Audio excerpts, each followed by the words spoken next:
اللہ کے اس نیک بندے کی سٹوری سن کر آپ ضرور حیران ہو جائیں گے۔ یہ ہے لیبیا کا عامر، جنہوں نے کئی سالوں سے ارادہ رکھا تھا کہ میں حج پہ جاؤں گا، اور پیسے جمع کر کے آخر کار ان کا ٹکٹ بھی ہو گیا۔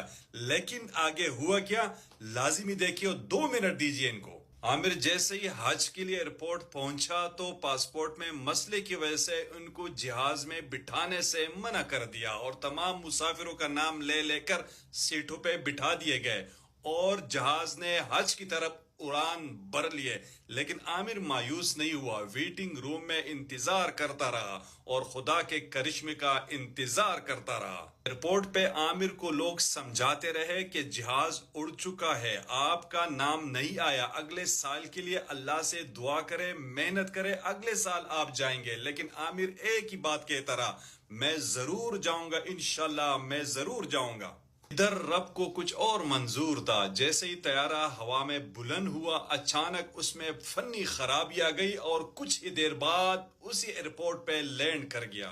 عامر کو جیسے ہی معلوم ہوا کہ جہاز لینڈ کر گیا اور ایئرپورٹ حکام نے ان کو بٹھانے کی اجازت طلب کی، تو پائلٹ نے سیڑھیاں کھولنے سے انکار کر دیا۔ کچھ ہی دیر بعد فنی خرابی دور ہو کر جہاز ایک مرتبہ پھر فضا کی طرف بلند ہوا، اور اس بار بھی عامر نہیں لے جا سکے۔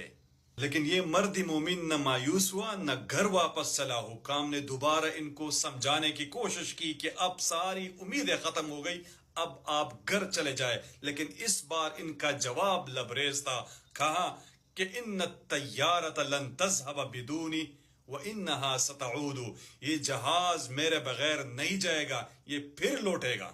اور حیرت انگیز طور پر وہی ہوا۔ آدھا گھنٹہ جہاز اڑانے کے بعد ایک اور فنی خرابی کی وجہ سے اسے ایئرپورٹ پر دوبارہ لینڈ کر گیا، اور اس بار پائلٹ نے اسپیشل اعلان کر دیا کہ جب تک عامر سوار نہیں ہوگا میں جہاز نہیں اڑاؤں گا۔ ناظرین، یہ صرف کہانی نہیں ہے، یہ کل کا واقعہ ہے جو پوری دنیا میں رپورٹ ہوا، اور سعودی شاہی خاندان نے ان کو اسپیشل استقبال کیا، اور جب وہ حجاز مقدس پہنچا تو انہوں نے کہا الحمدللہ میں حرم پہنچ گیا ہوں۔